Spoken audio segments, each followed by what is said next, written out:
Kembali lagi kepada kajian kita Al-Muhazzab fi Fiqh Imam Syafi'i lil Imam Abu Ishaq Asy-Syirazi rahimahullah wa adama nafa bi barakati ulumihi fid dharain.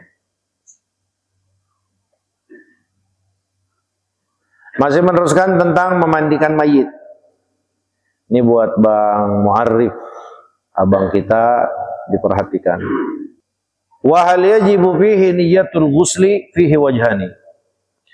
Kalau kita memandikan jenazah, apakah wajib kita niat pada saat ingin memandikan? Fihi wajhani, di sini ada dua wajah. Apa makna wajah? Ada dua pendapat dari ulama-ulama Syafi'iyah. Pendapat yang pertama, ihdahuma la yajibu li'anna al-ghasda fihi at-tanzifu falam yajib fihi an-niyyatu ka izalatin najasah. Pendapat yang pertama dari ulama-ulama Syafi'iyah enggak wajib niat. Karena yang namanya mandiin itu tujuannya untuk membersihkan. Seperti kita membersihkan najis. Ada najis di tangan kita. Ada najis di tangan kita. Itu kalau kita membersihin najis kudu niat apa kagak? Enggak lah, cuci aja pakai sabun, kelar. Maka kalau mandiin jenazah, in qasada bihi tanzifal mayyiti minan najasa, kalau si seseorang ini pada saat ingin memandikan jenazah, niatnya untuk membersihkan, seperti membersihkan najis, maka dia tidak perlu pakai niat. Guyur aja udah langsung, sebagaimana aturan. Wasani, pendapat yang kedua dari ulama-ulama Syafi'iyah, yajibu.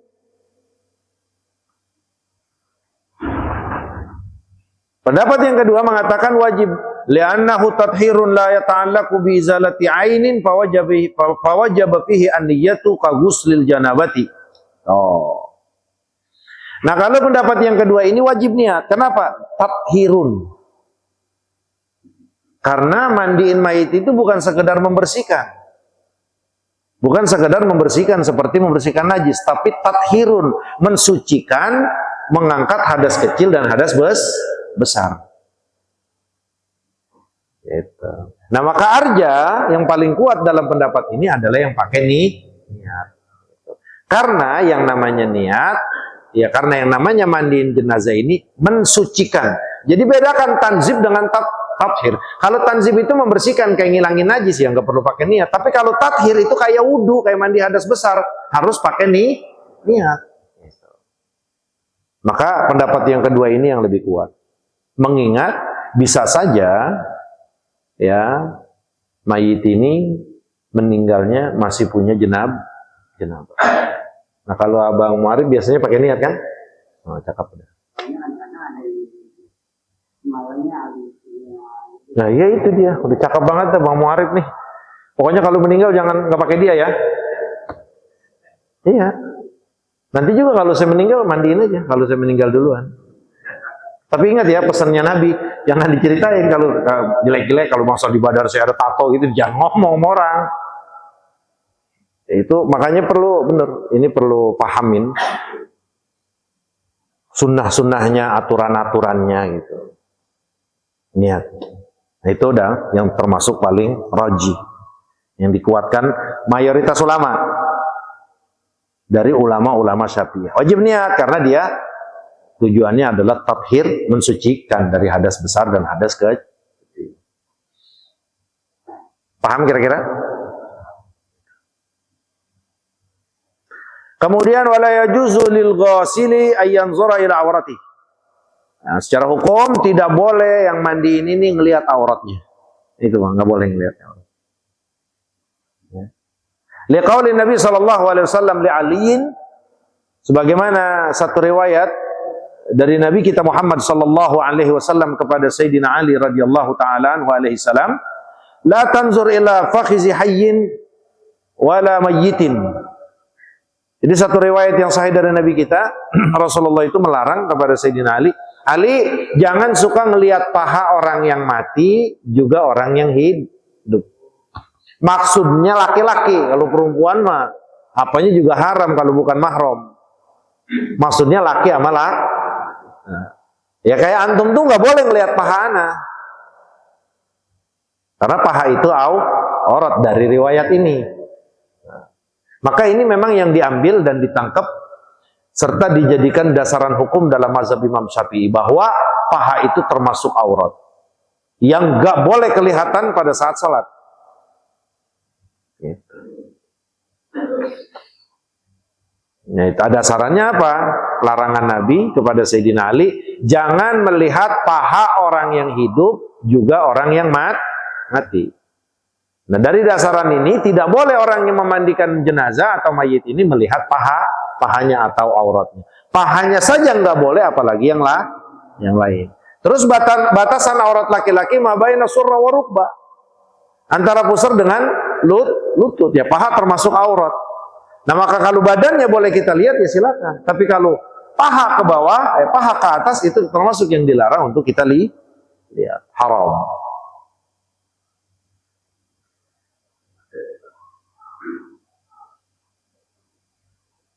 Wa yustahabu an la yanzura ila sa'iri badanihi. Adapun untuk tidak melihat ke seluruh badannya ini sunnah.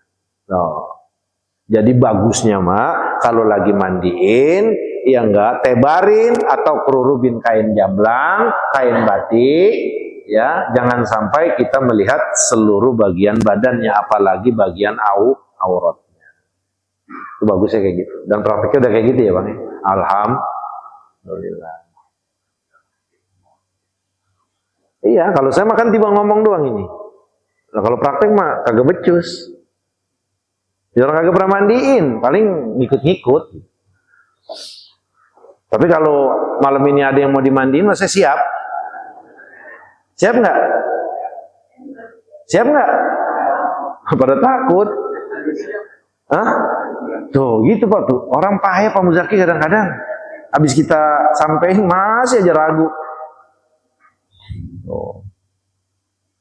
Nah itu Bang Mu'arif, semuanya umumnya nih Ustadz Rusmin juga bisa.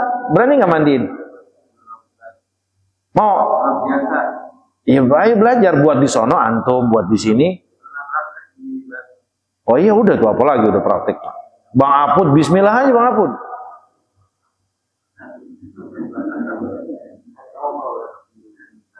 Kalau Bang Apud khusus perempuan jadi-jadian. Bang Apud yang mandiin tuh. Dia belag ke kalian. Wa istahabu an la yanzura ila sa'ir badanihi illa fi ma la budda lahu minhu. Bagusnya, idealnya, sunnahnya jangan melihat seluruh bagian badannya, kecuali yang memang harus dilihat. Kemudian wala yajuzu ayyamassa auratahu li'annahu idza lam yajuzi an-nazaru fal masu aula. Termasuk juga yang enggak boleh itu kita nyentuh auratnya. Kan kita pakai sarung tangan biasanya tuh ya. Nah itu tetap auratnya nggak boleh kita sentuh. Kalaupun ya harus pakai ini untuk bersihin soalnya. Nggak boleh langsung ketemu ini nih. Gitu. Harus pakai khirqah.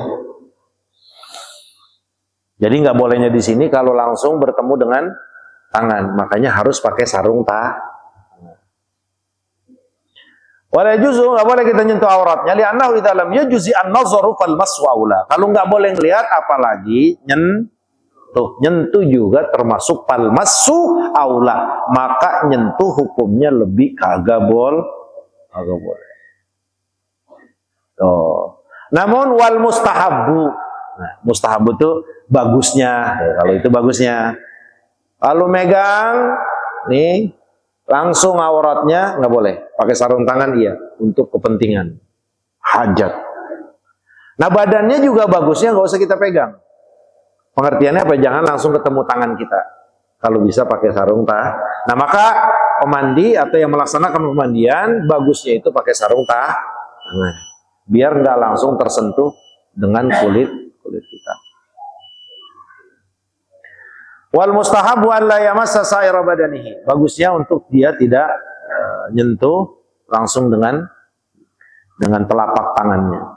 Lama ruya anna aliyan, sebagaimana yang diriwayatkan bahwa Sayyidina Ali radhiyallahu taala anhu wasala Nabi sallallahu alaihi wasallam wa biyadihi khirqatun yatatabba'u biha tahtal qamis. Nah, ini rujukannya satu riwayat bahwa Sayyidina Ali saat memandikan jasad mulia Sayyiduna Muhammad SAW itu dengan tangannya, dan di tangannya menggunakan sarung tangan. Yang dari sarung tangan ini terus yang enggak dia ratakan air dengan sabun dan yang lain. Seperti itu dasarannya. Karena Sayyidina Ali saat memandikan ya jenazah Rasulullah SAW itu menggunakan sarung tangan. Kalau Rasulullah waktu lagi dimandiin, bajunya nggak dibuka. Bajunya nggak dibuka. Dimandikan dengan baju-bajunya. Air yang mengalir sisa dari basuhan memandikan jasad mulia Sayyidina Muhammad, itu Allah angkat ke langit, kemudian Allah turunkan, setiap satu tetes yang sampai ke bumi, dia akan jadi masjid. Dia akan jadi masjid. Itu seluruh air yang digunakan untuk memandikan Rasulullah SAW, itu diangkat oleh Allah Subhanahu wa Ta'ala, dan kemudian diturunkan, ya enggak, setiap satu tetes yang sampai ke bumi ini itu akan jadi masjid. Nah, maka ini Masjid Rahmatul Ummah termasuk ada tetesan air yang pernah digunakan mandinya Nabi kita Muhammad SAW. Ini omongan siapa? Ini cerita yang masyhur. Kalau orang-orang Mesir itu udah nggak ada yang mengingkari. Jadi satu cerita muktamar yang diadakan di Mesir saat itu, ada satu pertanyaan ya yang diajukan untuk pimpinan muktamar. Kemanakah larinya air bekas mandiin jasad mulia Rasul? Nggak ada yang bisa jawab. Kita pending sampai esok hari. Karena pimpinan muktamar ingin lebih dalam mengkaji kemana nih air tersebut. Cari sono, cari sini, semuanya tuh kitab diturunin nggak ketemu. Capek tidur. Pas setelah capek tidur, di dalam tidurnya mimpi. Mimpi ketemu Rasulullah Sallallahu Alaihi Wasallam. Nah, di dalam mimpinya, pimpinan muktamar ini melihat Rasulullah sedang menuntun seseorang yang bawa pelita. Dalam mimpinya, pimpinan muktamar ini melihat Sayyiduna Muhammad sedang menuntun seseorang yang bawa pelita.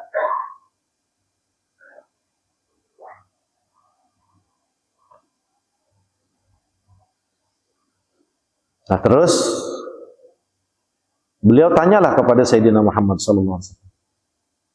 Ya Rasulullah sallallahu alaihi wasallam, wa ya Sayyidi wa ya Rasulullah, kemana air bekas memandikan jasad engkau yang mulia? Lalu Rasulullah mengisyaratkan orang yang dituntun ini yang bawa pelita untuk menjawab. Dijawab.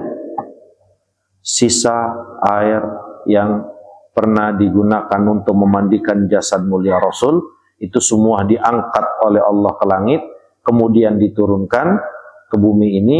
Setiap satu tetes yang jatuh ke bumi ini akan jadi masjid. Tak bangun sudah, dapat jawabannya dia. Nah, pas besok balik lagi ke acara muktamar, dia ingin menjawab.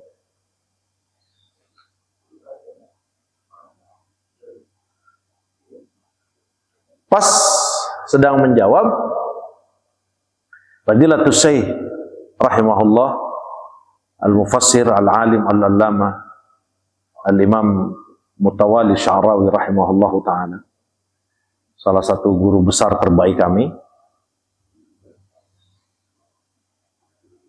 bilang, bagaimana jawabannya tentang pertanyaan yang kemarin diajukan? Aku sudah dapat jawabannya. Aku sudah dapat jawabannya. Apa jawaban tersebut? Dijawab. Jawaban tersebut bahwa seluruh air yang digunakan untuk memandikan jasad Sayyidina Muhammad SAW itu diangkat ke langit, diturunkan setiap satu tetesnya sampai ke bumi jadi masjid. Apakah Rasulullah yang memberikan jawaban itu atau orang yang dituntun Rasul yang bawa pelita? Kata Syekh Yusuf, kata Syekh Mutawalli Sya'rawi. Dikata gitu. Itu yang memberikan jawaban Rasulullah atau Rasulullah mengisyaratkan jawaban tersebut kepada orang yang dituntun Rasulullah membawa pelita. Lah pimpinan muktamar langsung sok nyender. Lah. Paham nggak maksud ini? Pimpinan muktamar itu menjawab, udah kan jawabannya tadi tuh. Terus salah satu guru kami ahli tafsir di Mesir, itu namanya Syekh Al-Imam Mutawalli Sya'rawi rahimahullahu ta'ala. Itu banyak di TikTok, tulis saja. Nanti antum kenal semua. Dia balik nanya kepada pimpinan muktamar setelah menjawab tentang air yang digunakan untuk memandikan jasad mulia Sayyidina Muhammad sallallahu alaihi wasallam. Nanyanya, itu Rasulullah yang langsung jawab dalam mimpi kamu atau Rasulullah mengisyaratkan seseorang yang ada di sampingnya, mengisyaratkan seseorang yang dituntun bawa pelita, dia mundur. Dia jawab langsung kan, iya, bukan Rasulullah yang menjawab, tapi Rasulullah mengisyaratkan kepada orang yang dituntun saat itu bawa pelita. Kata Syekh Al-Imam Mutawalli Sya'rawi, itulah aku. Langsung diam. Lah nggak bisa bocor mimpi ini, dia belum pernah cerita soalnya. Oh ternyata yang digandeng Nabi Sallallahu Alaihi Wasallam itu Al-Imam Mutawalli Sya'rawi yang memberikan jawaban yang enggak kepada pimpinan muktamar tersebut adalah Syekh Mutawalli Sya'rawi setelah isyarat dari Nabi. Walau ngimpi-ngimpi orang soleh, aulia-aulia Allah tuh kayak begini. Itu katanya yang bawa pelita aku, yang bawa pelita aku, yang dituntun Nabi aku, yang Nabi isyaratkan untuk memberikan jawaban kepada engkau adalah diam dia, cep dia, iya benar.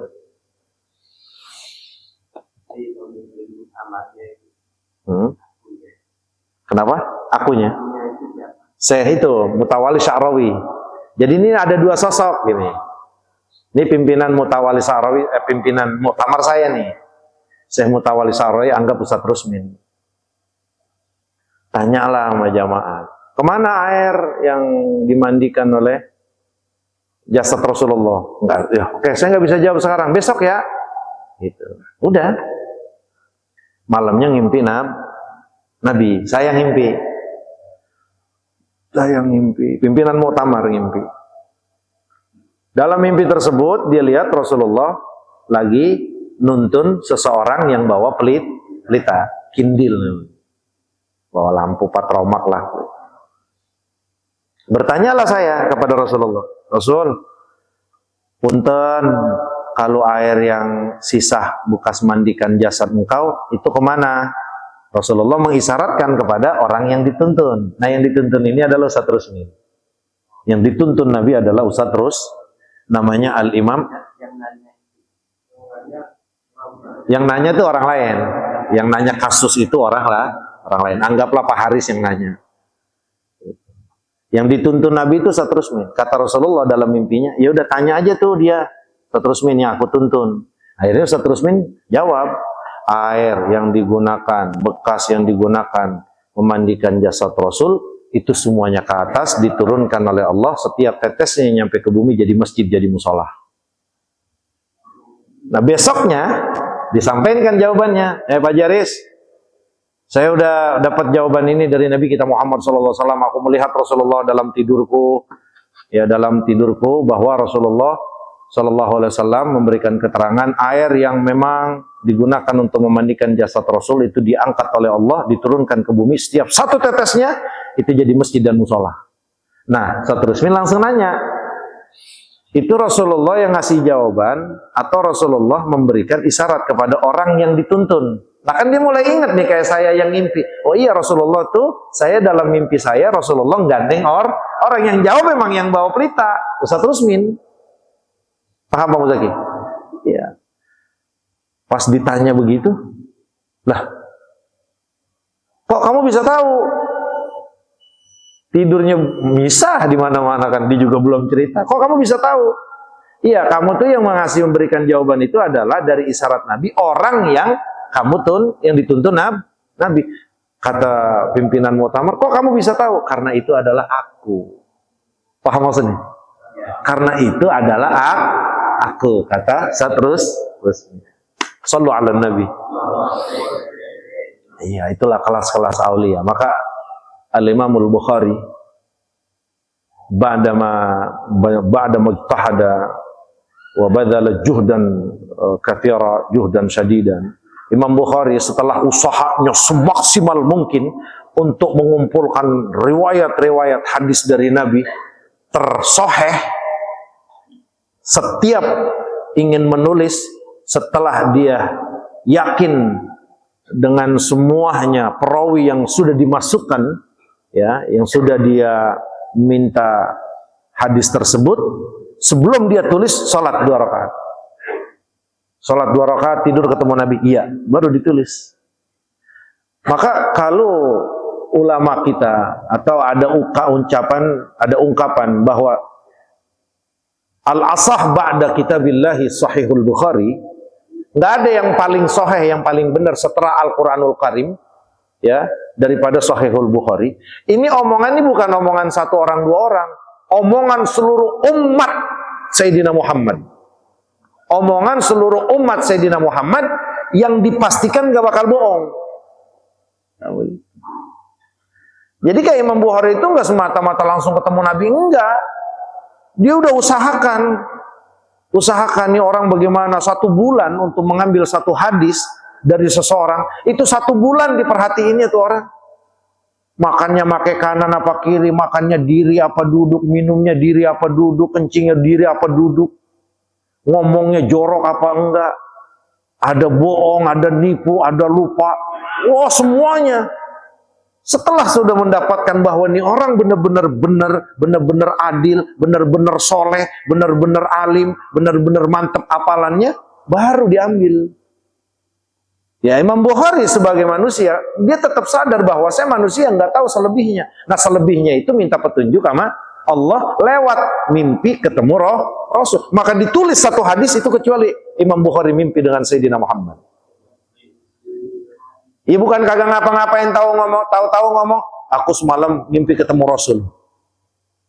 Lah ya kita kalau dia bilang ketemu Rasul, ya kita nggak bisa bilang, bohong lu kan gitu, nggak bisa. Karena kalau mimpi Rasul itu nggak bakal bisa diserupain oleh setan.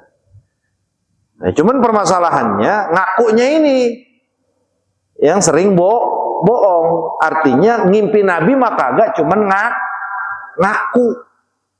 Tujuannya apa? Biar laku. Paham nggak pun?